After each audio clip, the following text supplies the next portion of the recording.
Selamat pagi, salam sejahtera. Ini berita yang kamu tunggu-tunggu, yang kamu rasa akan mau share.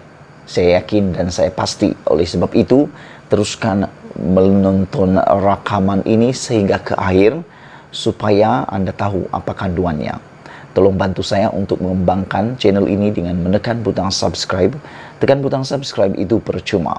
Pagi ini, awal subuh ini, kita dikejutkan dengan tindakan pengumuman nekat daripada Perdana Menteri kita, yaitu Datuk Seri Anwar Ibrahim. Kita mengetahui Datuk Seri Anwar Ibrahim ini adalah satu sosok pribadi yang jarang-jarang mengambil tindakan undang-undang. Bahkan kita kagum. Ramai orang kagum di Malaysia ini dengan kesabaran Datuk Seri Anwar Ibrahim.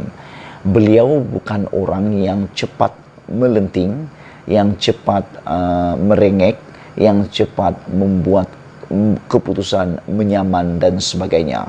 Meskipun Datuk Seri Anwar Ibrahim sudah lali, sudah biasa difitnah, dikritik, bahkan dikatakan sebagai dengan gelaran-gelaran yang luar biasa, jarang sekali kita mendengar Datuk Seri Anwar Ibrahim mengambil tindakan undang-undang.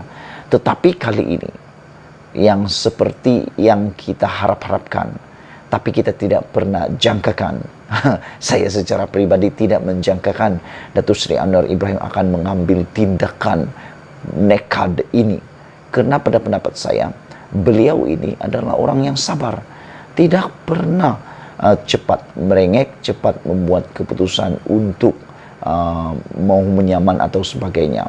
Tapi kali ini, apa yang Datuk Seri Anwar Ibrahim buat awal-awal subuh ini, kita terkejut apabila Datuk Seri Anwar Ibrahim menyaman Ketua PAS Perak atas dakwaan fitnah LGBT.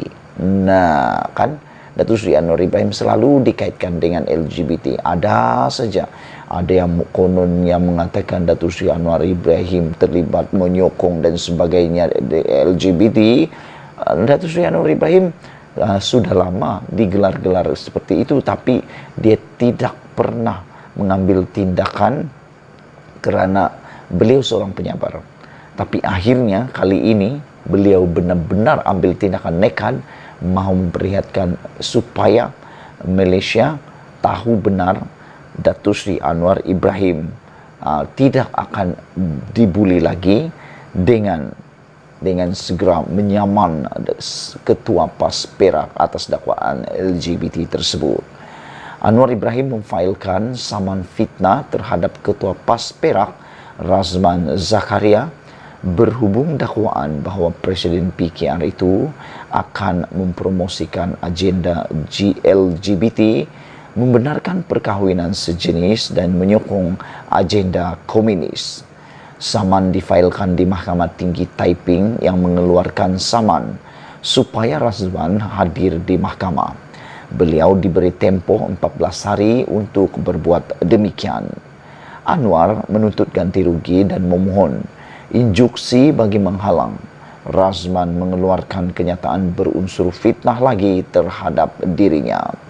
Saman itu menyusul surat tuntutan maaf secara terbuka-buka, ganti rugi 5 juta ringgit Malaysia dan jaminan bertulis bahawa dakwaan berkenaan tidak akan diulang.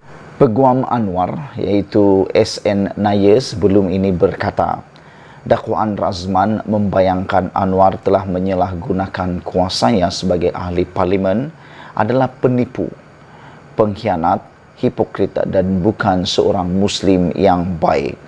Hantaran Razman di Facebook itu telah menarik lebih 43.500 tontonan, 1,000 komen dan 3.100 reaksi dan 256 perkongsian pada masa surat tuntutan itu dihantar, kata peguam Anwar tersebut. Saudara-saudara yang dihormati sekalian, perkara ini amat menarik kerana dengan adanya tuntutan saman tersebut, ini secara langsung menunjukkan Datuk Seri Anwar Ibrahim berani untuk dibicarakan, berani untuk menafikan dengan sesungguhnya. Kalau benar, apa mau takut? kalau salah pun apa mau takut, kan? Jadi saya pikir tindakan Datuk Seri Anwar Ibrahim ini secara langsungnya membersihkan dirinya, dan kita tunggulah nanti siapa yang bersalah, siapa yang memfitnah, siapa yang difitnah.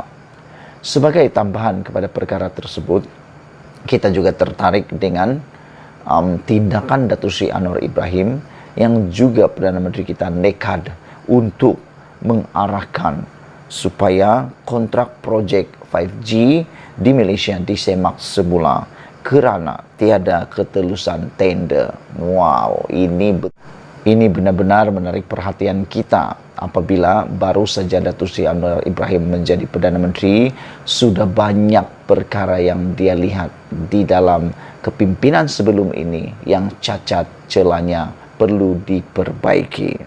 Perdana Menteri Datuk Seri Anwar Ibrahim hari ini berkata, dia telah mengarahkan semakan semula kontrak rangkaian 5G bernilai 11 bilion ringgit Malaysia yang diberikan oleh Digital Nasional Berhad DNB, sebuah agensi di bawah Kementerian Kewangan, kepada gergasi telekomunikasi Sweden Ericsson di bawah pentadbiran terdahulu. Bercakap semasa sidang media pasca kabinet di Putrajaya hari ini, Anwar berkata terdapat isu yang dikenal pasti dengan cara kontrak itu dianugerahkan. Saya telah arahkan untuk yang dikaji semula, kata Anwar Ibrahim. Ia tidak dilakukan secara telus, kata beliau.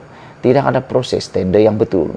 Kita perlu semak untuk memastikan kita mengikut prosedur keuangan yang ketat untuk memastikan ini dilakukan dengan betul, kata Anwar yang juga Menteri Keuangan.